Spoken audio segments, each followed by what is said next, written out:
اور اگر جو اس کے پاس مال موجود ہے، نقدی موجود ہے، تجارت کا سامان موجود ہے، یا اس کے پاس سامان ہے جو استعمال میں نہیں آتا، عام طور پر گھر میں فالتو ہے، ضرورت سے زائد ہے، اور وہ سامان اس کے پاس موجود ہے، کوئی چیز موجود ہے ایسی جو استعمال میں نہیں آتی، زائد چیز ہے ضرورت سے، تو وہ سب کچھ قرضے میں دینے کے باوجود اس کے پاس اتنا مال بچ جاتا ہے کہ وہ صاحب نصاب ہے، تو اس آدمی پر قربانی واجب ہے۔ اگر اتنا مال نہیں بچتا تو پھر کہ وہ خود ہی صاحب نصاب نہیں رہتا قرض ادا کرنے کے بعد، تو پھر اس پر قربانی واجب نہیں ہے۔ اس کے بعد چوتھا مسئلہ یہ ہے کہ کوئی آدمی سودی کاروبار کرتا ہے، سود کا کاروبار کرتا ہے، لائف انشورنس، بیمہ پالیسی، یا اس کے علاوہ کسی اور سودی معاملے میں وہ ملوث ہے، تو ایسے آدمی سے قربانی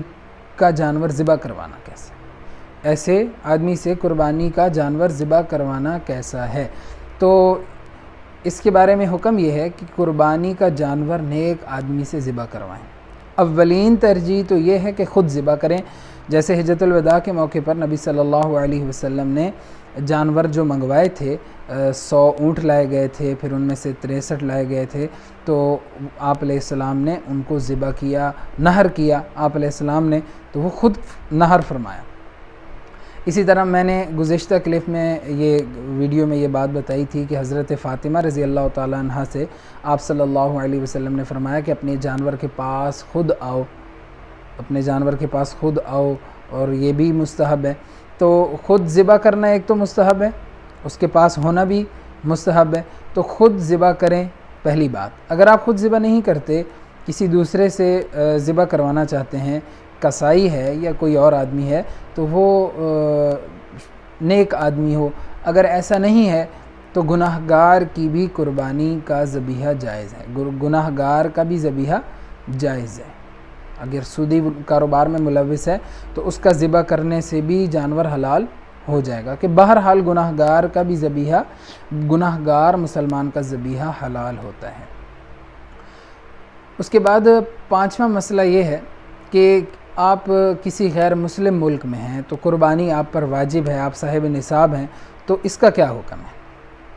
کینیڈا میں ہیں، امریکہ میں ہیں، آپ کسی دوسرے غیر مسلم ملک میں ہیں، انڈیا میں ہیں، تو ایسے ملک میں ہیں آپ کہ وہاں آپ قربانی کر سکتے ہیں، آپ کے قربانی کرنے میں کوئی رکاوٹ نہیں ہے، تو آپ وہیں قربانی کریں، آپ پر قربانی واجب ہے، آپ قربانی کریں۔ اگر آپ ایسے ملک میں ہیں جہاں پر آپ قربانی نہیں کر سکتے، حکومتی طور پر وہاں پابندی ہے، قانون کی طرف سے پابندی ہے، یا کوئی اور وہاں ایسا معاملہ ہے کہ قربانی کرنا ناممکن ہے، تو اس صورت میں یہ ہے کہ آپ اپنے ملک میں، یعنی جس ملک سے آپ کا تعلق ہے، جس سے آپ بلونگ کرتے ہیں، مثلاً ایک آدمی کینیڈا میں ہے، انگلینڈ میں ہے، تو وہ پاکستان کا اصل بیسیکلی وہ پاکستان کا ہے، تو وہ یہاں اپنے عزیز و اقارب سے یا رشتہ داروں میں سے کسی سے یا کسی دوست کو اپنا وکیل بنائے، وہ اس کی طرف سے جانور کو ذبح کریں، اور وہ جو ہے اس کی قربانی اس کی طرف سے کریں، تو ایسا کرنا جائز ہے، قربانی ہو جائے گی۔ اس کے بعد چھواں مسئلہ یہ ہے کہ قربانی کے جانور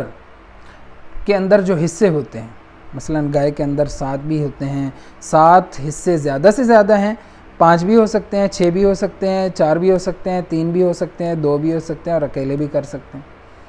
اسی طرح اونٹ کے اندر 7 بھی ہو سکتے ہیں، اس سے کم بھی ہو سکتے ہیں۔ بکری ایک بکری ہوتی ہے، یا بھیڑ ہے، بکری ہے، تو وہ اکیلے ذبح کرتے ہیں۔ اگر آپ نے 7 حصے کیے ہیں یا 6 حصے کیے ہیں یا جتنے بھی حصے کیے ہیں، لیکن حصے بہرحال آپ جانور میں کر رہے ہیں، تو اس کے اندر آپ قربانی کے علاوہ بھی حصے شامل کر سکتے ہیں۔ مثلاً عقیقہ کرنا ہے کسی نے، تو وہ عقیقے کا جانور، عقیقے کا حصہ بھی شامل کر سکتے ہیں اس جانور میں، یعنی 4 حصے قربانی کے جانور کے ہیں، یعنی عید کی قربانی کے لیے آپ کے حصے ہیں، اور 2 حصے عقیقے کے ہیں، یہ بھی جائز ہے۔ یا 4 حصے تو آپ کی قربانی کے ہیں، 2 حصے وہ ویسے صدقہ کرنا چاہے، تو یہ بھی جائز ہے۔ شرط یہ ہے کہ وہ کسی نیک کام کے لیے جو ہے وہ نیت نیکی کی ہو۔ 7واں مسئلہ یہ ہے کہ جیسے آدمی مرد قربانی کر سکتا ہے یعنی جانور ذبح کر سکتا ہے، اسی طرح عورت بھی جانور ذبح کر سکتی ہے، یعنی عورت کا ذبیحہ حلال ہے، اگر عورت ذبح کرے تو جانور حلال ہو جائے گا۔ دوسری بات، اگلا مسئلہ یہ ہے، 8واں مسئلہ، کہ 2 آدمی جانور ذبح کر رہے ہیں، مثلا ایک میں خود جانور ذبح کر رہا ہوں اور دوسرا میرے ساتھ کسائی بھی ذبح کر رہا ہے، یعنی چھری کو 2 آدمیوں نے پکڑا ہوا ہے اور وہ مل کر ذبح کر رہے ہیں، تو اگر ان میں سے کسی ایک نے بسم اللہ نہ پڑھی، ایک ہے بھول جانا، بھول جانے سے اگر رہ جائے تو پھر تو قربانی ہو جاتی ہے، لیکن 2 میں سے اگر ایک نے، مثلا کسائی کو علم ہی نہیں ہے، پتہ ہی نہیں ہے کہ بس ہو جاتی ہے، اس کو یہی پتہ ہے کہ بس ہو جاتی ہے، کوئی سارے وہ کر رہے ہیں تو ٹھیک ہے ان کی طرف سے، وہ کر رہے ہیں تو میری طرف سے بھی ہو جائے گی، یا اس نے قصدن ہی نہیں پڑھی کہ یہ پڑھ رہا ہے ٹھیک ہے میں نہیں پڑھتا، تو اس طرح کسی بھی آدمی کی قربانی قبول نہیں ہوگی، سب کی قربانی ضائع ہو جائے گی اور جانور حلال نہیں ہوگا۔ اس لیے یا تو ان کو پہلے بتا دیا جائے کہ بھائی آپ نے پڑھنا ہے، تو یہ احتیاطاً آپ ان کو پہلے بتا دیں، یا سب سے پہلے جو میں نے آپ سے بات کی کہ خود ذبح کریں، یہ زیادہ بہتر ہے، خود تکبیر پڑھیں۔ اس کے بعد 9واں مسئلہ یہ ہے کہ آدمی کسی دوسرے ملک میں ہے، مثلا جیسے میں نے پہلے بتایا امریکہ یا کینیڈا یا کسی دور ملک میں ہے، اور وہ وہاں قربانی نہیں کر سکتا کسی بھی وجہ سے، کسی بھی عذر کی وجہ سے، اور وہ پاکستان میں، یہ میں مثال دے رہا ہوں، وہ پاکستان کے اندر قربانی کروانا چاہتا ہے، اپنے کسی رشتہ دار، اپنے کسی دوست، اپنے کسی قریبی آدمی سے کہہ کے وہ یہاں جانور لے لیتا ہے۔ اب یہ مسئلہ ہے کہ ذبح کا اعتبار کس دن کا کیا جائے گا؟ کینیڈا کے دن کا کیا جائے گا کہ وہاں عید کا دن ہو اس دن یہاں ذبح کریں، یا جانور پاکستان میں ہے تو پاکستان کی عید کا اعتبار ہوگا؟ تو اس میں مسئلہ یہ ہے، حکم یہ ہے کہ جانور جس جگہ ہوگا وہاں کے عید کے دن کا اعتبار ہوگا۔ مثلا پاکستان میں 10 ذی الحجہ ہے تو پاکستان کے اعتبار سے جانور ذبح ہوگا، اور وہاں اگر 9 ذی الحجہ ہے تو اس کو نہیں دیکھا جائے گا، بلکہ جہاں جانور ہے یعنی پاکستان میں اس کی 10 ذی الحجہ کے اعتبار سے جانور ذبح کیا جائے گا، اور یہ ذبح کرنا اس کی طرف سے ذبح ہو جائے گا اور قربانی ادا ہو جائے گی۔ 10واں مسئلہ یہ ہے کہ قربانی کس پر واجب ہے؟ تو قربانی صاحب استطاعت پر واجب ہے، لیکن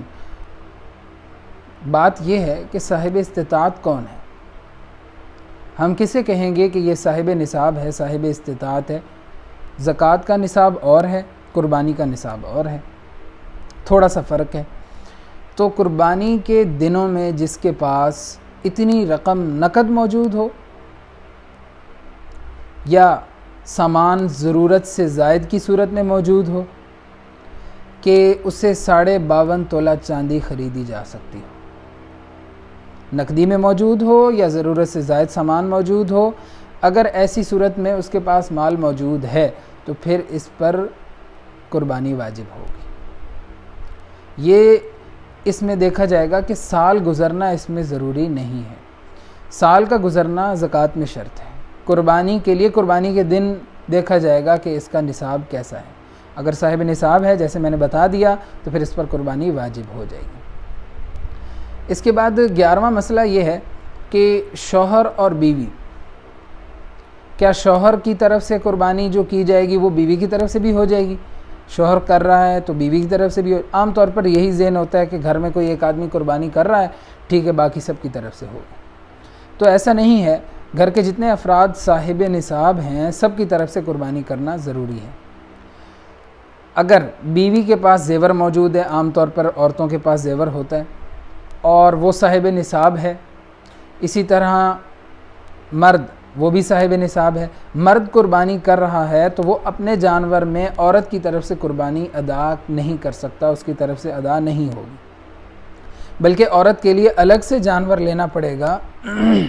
الگ سے جانور خریدیں گے اور الگ سے اس کی قربانی ہوگی، جیسے کہ مرد الگ سے قربانی کرے گا عورت کے لیے بھی الگ سے قربانی کرنی پڑے گی۔ 12واں مسئلہ یہ ہے کہ قربانی کا جانور چوری ہو گیا یا مر گیا یا گم ہو گیا، چوری ہو گیا، گم ہو گیا یا مر گیا، تو اب کیا کرنا ہے؟ تو اس کے بارے میں حکم یہ ہے کہ جس کا جانور گم ہوا ہے اگر وہ مالدار تھا، صاحب نصاب تھا، تو اس پر تو ضروری ہے کہ وہ جانور نیا لے اور قربانی کرے، جانور نیا لے گا اور قربانی کرے گا۔ اگر وہ غریب ہے، مالدار نہیں ہے، اور اس نے جو قربانی کرنی تھی وہ نفلی تھی، تو اس کے لیے حکم یہ ہے کہ اس پر قربانی واجب نہیں کہ یہ دوبارہ قربانی کا جانور لے اور دوبارہ ذبح کرے، ایسا نہیں ہے۔ ہاں اگر وہ جانور مل گیا، قربانی کے دن چل رہے تھے، گم ہوا تھا اور وہ جانور مل گیا، گم ہوا تھا مل گیا یا چوری ہوا تھا، وہ آپ نے دوبارہ واپس لے لیا، تو ایسی صورت میں دیکھا جائے گا کہ اگر وہ مالدار آدمی تھا، اگر وہ غریب ہے اور اس کا وہ جانور مل گیا، تو اس پر یہ ضروری ہے کہ اس جانور کو ذبح کرے۔ اگر عید کے دن چل رہے ہیں تو ان کو ذبح کرے گا جانور کو قربانی کے طور پر، اور عید کے دن گزر چکے ہیں، دوسری صورت یہ ہے کہ عید کے دن گزر چکے ہیں اور یہ آدمی غریب ہے، تو اس پر چونکہ نفلی جب کوئی عبادت ہو اور اس کو لازم کر لیا جائے تو وہ لازم کرنے سے لازم ہو جاتی ہے، تو اس کے لیے ضروری ہے کہ یہ جانور ملنے کے بعد اب اس پر قربانی واجب ہے۔ لیکن چونکہ عید کے دن گزر چکے ہیں، جانور ملنے کی وجہ سے اس پر لازم تو ہو گئی، لیکن عید کے دن گزر گئے ہیں، تو اب یہ کرے کہ یہ اس جانور کو صدقہ کر دے یا اس کی قیمت کو صدقہ کر دے۔ وما علینا الا البلاغ۔